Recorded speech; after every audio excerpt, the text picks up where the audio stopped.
If you're a woman over 50 and you've been cutting back, eating clean, skipping snacks, maybe skipping breakfast altogether, and the scale is still not budging, or worse, it's creeping up anyway, it's probably not just the scale that's bothering you. It's that quieter question underneath, the one that shows up when you're getting dressed in the morning or you're looking at a photo of yourself. And it's like, what the heck? I've done all the right things. Like, I've followed the rules my entire life. Like, why has my body stopped responding? And the big one, especially that I had for me, is just like, is this just how it is now? Like, is this my destiny? And it's not you, it's not your effort, it's not your willpower. And today I'm going to show you a specific measurable place where the old rules are actually working against you. And here's the twist I promised you at the end of the last episode. The most common nutrition mistake I see in women over 50 is not eating too much. It's not eating enough of the one thing, and that is protein. So, hi, I'm Lisa Dupree. I'm an exercise physiologist, health educator, and fitness and fat loss coach.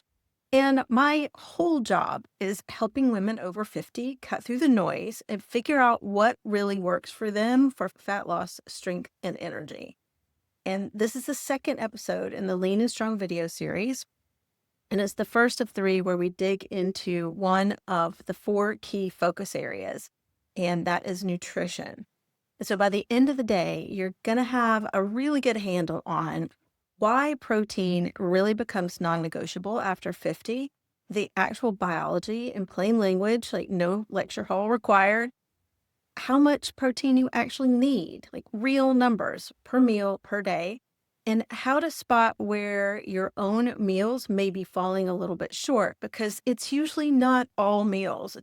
It's usually one or two, and knowing which one changes everything. So that's our destination. So let's get going. I want to start with something most of us have in common. We grew up dieting by subtraction, right? Eating less, cut the calories, cut the carbs, cut the fat.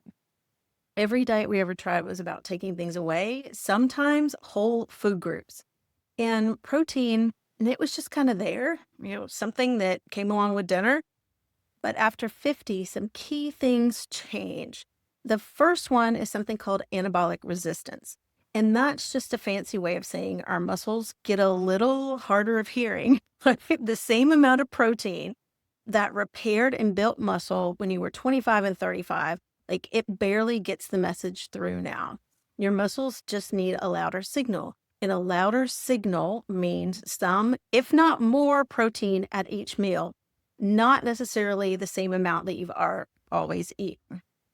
Okay, the second is sarcopenia, and that is age-related muscle loss. After 50, we lose muscle at an accelerating rate unless we actively work to prevent it. And this matters because this is not just about looking a certain way or fitting into a certain size. Muscle is your metabolism. That's what keeps it running. Muscle is your independence. Muscle is what lets you travel. It's what lets you get down on the floor to play with your dog and get up off the floor with your grandkids. Carry your own groceries when you're 80. Like, this is about adding life to your years, not just years to your life. And the third change that we see after 50 is estrogen. Estrogen drops and it makes it harder to hold on to the muscle that we already have. And so the amount of protein we need goes up right at the exact moment that most of us are, again, trying to eat less if we are using a restrictive diet to lose weight. So you see the problem. And if you remember the loop we talked about in the last episode, how eating supports exercise, this is exactly what I meant.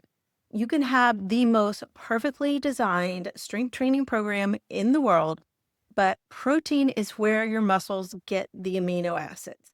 Those are the actual raw building blocks. And without them, there's nothing to build with. It's really like hiring the best bricklayer in town and giving her no bricks. She can show up every day ready to work, but nothing's getting built. So bottom line, under-eating protein doesn't just stall your fat loss, it actually speeds up your muscle loss. So let that one land for a second. The very strategy that most of us were taught, eat less across the board, is quietly costing us the one thing that keeps our metabolism really cranking, right? So, how much do we actually need? The target is around 25 to 35 grams of high quality protein in each meal, building towards somewhere around 90 to 100 grams per day for most women. Now, that number flexes a bit with your body size and how active you are, but that's really just getting into the ballpark. If you want a more accurate number specifically for you, experts generally recommend 1.2 to 1.6 grams of protein per kilogram of body weight. And that's equivalent to about 0.54 to 0.72 grams of protein per pound. And that's daily to fight off age related muscle loss. And here's the part that surprises people: the per meal numbers matter, not just the daily total. Your muscles respond to a threshold at each meal, meaning they need to see enough protein at once to get a signal. And so loading 60 grams of protein into dinner isn't the same as spreading it out through the day. Thinking about, you have a big gap at breakfast, and it's a really big missed opportunity because it's hard to make that up later in the day. And research really backs this up, that evenly distributing protein across the day stimulates more muscle building than saving it all for one meal. Now, let me tell you what I actually see when women I work with start tracking. So it's something like, coffee for breakfast, maybe half a bagel or a granola bar, a salad at lunch, maybe with a little bit chicken if it's fancy, and then protein finally shows up at dinner. Adding it up, and it's often somewhere like 40 to 60 grams for the whole day. And that's likely half of what their body actually needs now. Sometimes it's less than half. And so the question for you, thinking about this, and just answer it honestly in your head. Think about your breakfast this morning. How much protein was actually on your plate? And if the answer was, well, my coffee had some cream in it, you're in very good company. But stay with me because it's fixable. And so now you know where we're actually aiming for, that kind of on average 30 grams of protein every meal. And what it looks like in real food, like 4 to 5 ounces of lean protein, roughly the size of the palm of your hand, a cup of Greek yogurt with a scoop of protein powder stirred, 3 eggs plus half a cup of cottage cheese. Or if you're plant-based, about a cup and a half of lentils or tofu or edamame. And so none of that is extreme. Nobody is, being forced to live on protein shakes and protein powder. Like, it's real food on a real plate. It's just done intentionally. And so now I want to tell you what happened when I actually kind of turned this lens on myself, because I think you might find this a little bit familiar. Like, a few years ago, my own body just stopped responding. And if you saw the last episode, you know that whole story. One of the first things I did was start tracking my protein. Like, honestly, with no self-judgment, like every bite in and out for real. And I have degrees in exercise physiology and applied biology. I taught health at a college level for 15 years. I can rattle off exactly how muscle protein synthesis works, really explaining how your body turns protein on your plate into actual muscle on your body. And I was confident I was getting enough protein. The data, though, she had other opinions. Like, my breakfast turned out to be mostly coffee and good intention. I was landing way under where I needed to be day after day. And I genuinely had no idea until the numbers were right there in front of me. And here's the principle I want you to take away from that story, is because this is the important part. I didn't close that gap with more information. Like, I already had that information, lots of it, decades of it. I closed the gap with tracking, with structure, and with committing to a system. So I wasn't redesigning my whole approach in my head, like every day at 6 a.m. And needing structure and support is not a deficiency or a personal failing. It is literally how change works for everyone, including me. Like, we don't shame ourselves for using GPS to help us on a road trip. Structure ends just that map, right? And so let's make this practical and actionable. Move number 1, track before you change. 5 days. Ideally include weekdays and weekends, and use a free app. Chronometer is one, MyFitnessPal, they both work great. And just log what you're actually eating. Don't pay any attention to like the numbers that are in there. Just put in what you're eating. Don't change anything yet. Like that's super important. This is just gathering data. It's not a diet. There's no judgment here. Just be objective. And you need that objective data because that'll help you decide kind of what is the gap, right? And you can't close a gap that you haven't measured. Move number 2 is anchor every meal with protein first. So when you are putting together your plate, start with the lean protein and build around it. So protein first, then the vegetables, then everything else. And for most of us, breakfast is the biggest opportunity. It's usually the meal where protein is missing. And so think about that. And move number 3 is upgrade, don't overhaul. Like you do not need a whole new diet. Add Greek yogurt to the breakfast you already eat. Swap the toast and jam for a couple of eggs. Throw a scoop of protein powder into a smoothie that you're already making. Like small upgrades repeated beat a drastic overhaul like every single time because you still want to be doing this 6 months from now.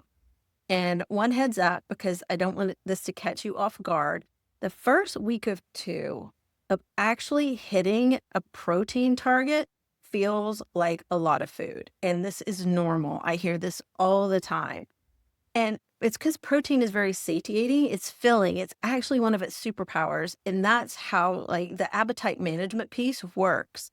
Like you're going to feel full. You're not doing it wrong. Your body's just not used to it, right? Now, I want to say something that most fitness content on the internet will not say to you. And I think that you deserve to hear it. You now know more about protein after 50 than probably 90% of the people around you. Genuinely, the numbers, the biology, the how to, like you have it. And after decades of working with smart, capable women, here's what I know to be true. Knowing the number and hitting the number consistently are 2 completely different things, right? Because think about what consistently actually has to survive. It has to survive your real schedule, your travel, the week your mom needs you, the week work explodes, the stress, the hormones, your entire history of dieting, whispering the old rules in your ear. That's the actual arena that we're playing in. And information alone does not compete well in that arena. And the real gap for most of us isn't the knowledge. It comes down to really personalization. Having a plan built for your body, your schedule, your history, not some generic template made for the masses. And then there's implementation. You want to turn a target into a repeatable weekly rhythm that survives real life. Not a perfect week. We're not shooting for perfect, but one that is reasonable and repeatable. And then there's support, because research on behavior change is clear. Like structure and support gives you small wins over time, and that builds self-efficacy. That is your belief that you're capable of doing the thing. And self-efficacy is what makes behavior change last. So here's my honest framing, and it's the truth. A video like this can hand you the map. It can't ride in the car with you. And that's not a flaw in you, and it's not a flaw with the video. It's just the difference between information and structured support. And once, one gets you pointed in the right direction, but the other one is what actually rides with you and gets you there. Protein is one piece of the 4 key focus areas of nutrition, exercise, rest and recovery, and mindset. And if you have tried everything and you still feel stuck, the problem has probably never been how much effort you're putting into it. It's been the approach in trying to do it all alone. Ooh, all right. We covered a lot today. We started with why protein becomes non-negotiable after 50, anabolic resistance, sarcopenia, estrogen decline. Your muscles need that louder signal, right? Then we got more specific, 25 to 30 grams of protein per meal, building towards somewhere in the ballpark, 90 to 100 grams per day, spread across the day, because dinner can't rescue breakfast. And then tracking finding out if you have a gap, getting your own personal, real time, up to date data. And finally, the thing that mattered most is putting all this knowledge into practice with structure, personalization, and support. And so here is your one action step I invite you to take, and it starts in the next 24 hours. Start tracking your protein. 5 days. Don't change a single thing. Just look, just track. Those 5 days are going to show you your gap. And what you do with that gap, that's where the real work starts. So if you finish your 5 days and you want help making sense of what you find, that's exactly what my free assessment call is for. Bring me your numbers. It's 30 minutes. There's no pressure. There's no sales script. We'll just look at your data together and map out what a plan built for your body and your life could really look like. The link is right down in the description or in the show notes. And then before you go, after a couple of days of tracking, I would love to know which meal is your biggest protein gap. Is it breakfast, lunch, dinner? Maybe it's a snack. Drop it in the comments. It genuinely helps me be able to create more videos around what you actually need. And if you haven't grabbed it yet, the free Lean and Strong Jumpstart checklist has the protein habit as action item 1. And then it also has all 4 focus areas laid out with specific things within each one so that you can check them off as you build them in to your routine. And you can get that at lisadupreecoaching.com/checklist. Then, of course, the link is always in the show notes and the description as well. Next episode, we're going to take on that second nutrition lever, and it is probably my favorite one because it's the one where you get to eat more food while losing fat. Like, who doesn't love that? We're going to talk more about high volume whole foods. And if you've spent decades believing hungry is just the price that you pay for losing weight or staying lean, like this episode is going to be very pleasantly surprising. So follow the podcast if you're listening on audio, or if you're on YouTube, subscribe and tap that bell. The series here builds piece by piece and you don't want to miss one. Until then, get out there and keep your mojo rising.